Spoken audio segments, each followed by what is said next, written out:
طلبت محمدا لأشهد الصلح بينكم. وكيف وهو يدعونا إلى ما لا نطيق؟ قل له أن يكف عن سب آلهتنا يا أبا طالب، يتركنا لديننا ونتركه لدينه، فإن رضي بذلك أصغينا إليه. لم يطلب منكم غير كلمة واحدة. لو طلب 10 كلمات غيرها أعطيناه، أما كلمة الإله الواحد هذه فلا.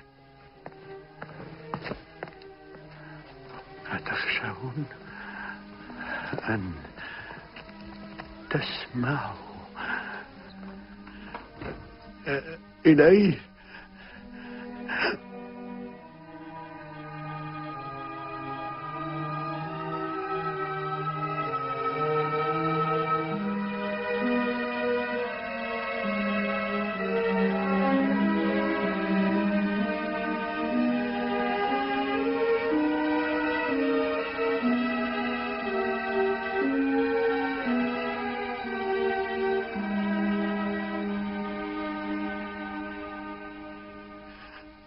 ألا يوجد غيرها؟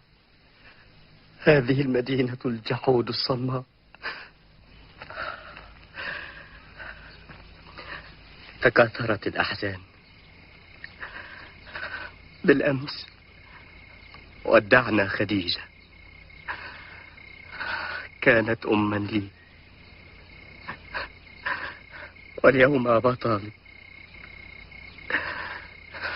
لم يعد لنا في مكة سند ولا حماية.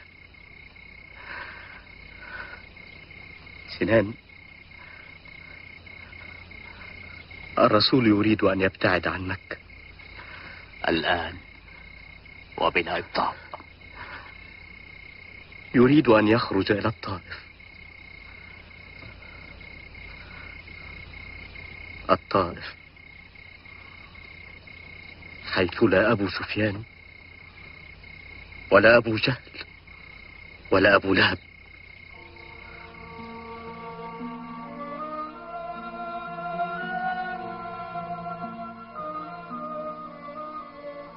إلى الطائف ثانية المدائن العربية يقبل النبي ومعه متبناه زيد في رجائه أن يجد العون عند ثقيف سادة الطائف بعد اليأس من قريش.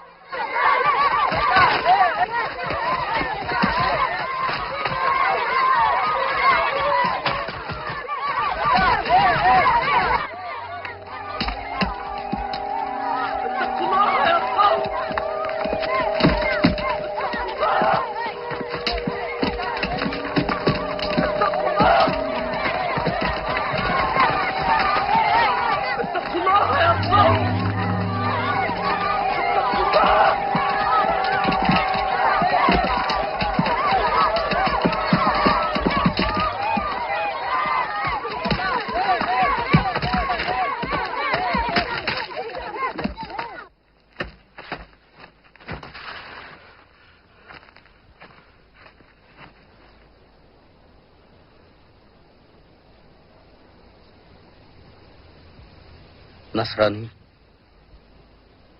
مني نوى، خذها إلي.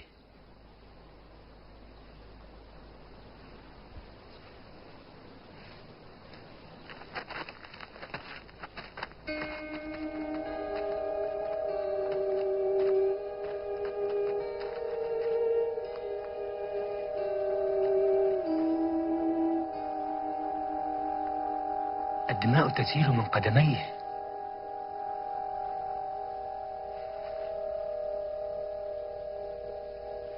إنه يدعو ربه.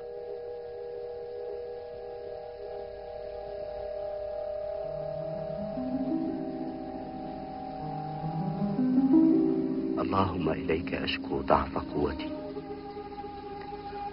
وقلة حيلتي وهواني على الناس يا أرحم الراحمين. أنت رب المستضعفين وأنت ربي. إلى من تكلني؟ إلى بعيد يتجهمني أم إلى عدو ملكته أمري؟ إن لم يكن بك غضب علي فلا أبالي، ولكن عافيتك هي أوسع لي. أعوذ بنور وجهك الذي أشرقت له الظلمات وصلح عليه أمر الدنيا والآخرة من أن ينزل بي غضبك أو يحل علي سخطك. لك العتبى حتى ترضى، ولا حول ولا قوة إلا بك.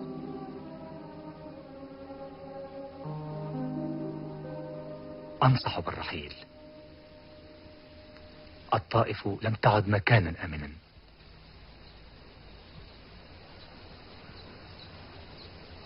لم يصادفه أسوأ من هذا اليوم.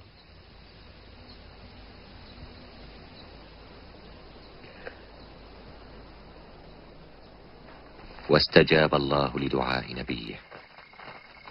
منذ عام بايع نفر من حجيج يثرب سرا على الإسلام، وفي موسم الحج التالي وعلى غفلة من قريش يتوافد رجال من الأوس والخزرج خصماء الدهر يبايعون على المنعة والنصرة متآلفين.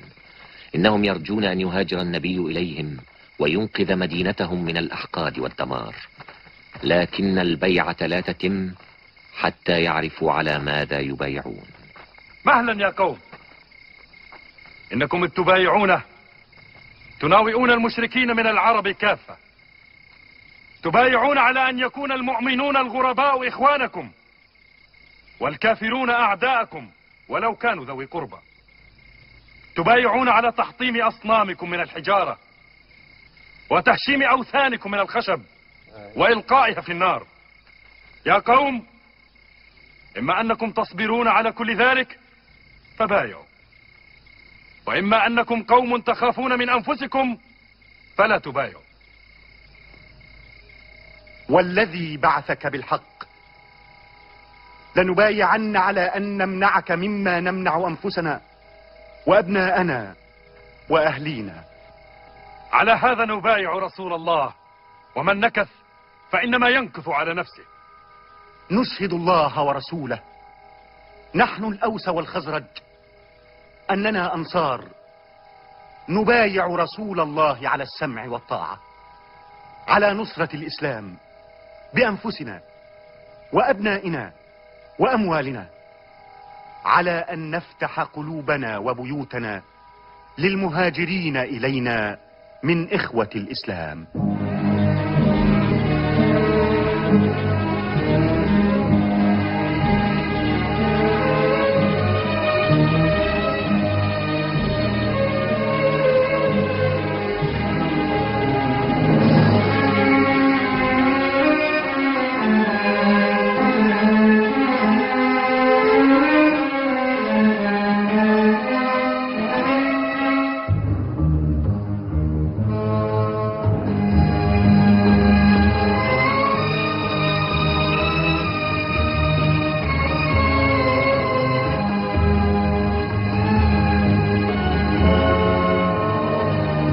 وجاء يوم الفصل. من الظلمات إلى النور يخرج المهاجرون جماعة تتلوها جماعة، وقلوبهم على كلمة الله الواحد لا تفترق. من المهاجرين في سبيل الله عثمان بن عفان، وعبد الرحمن بن عوف، وعبيدة بن الجراح، وعمر بن الخطاب، وكل السابقين بالإيمان من أشراف قريش وأقويائها. 70 أو يزيدون قليلا هم كل هؤلاء المتتابعين في مسيرة قدر لها أن تصحح مسار الزمان والإنسان وتغير وجه العالم. لكن رسول الله لن يغادر مكة، آثر أن يبقى حتى يطمئن على خروج كل المهاجرين سالمين. الله أكبر. ويوم يجيء رسول الله إلى المدينة يبدأ التأريخ الإسلامي بيوم الهجرة. محمد أصبح أمة، تسلم مدينة، بايع وعهد قومك وأنت تغط في النوم يا ابن سلول. بالأمس تهوى ملكك وأنت تحلم بالمسجد على فراشك الوثير. لا تلومني يا أبا سفيان، أصبحتم في قبضة يده. لن تمضوا بقوافلكم إلى الشام إلا متسللين. أو يهدر لكم سيد يثرب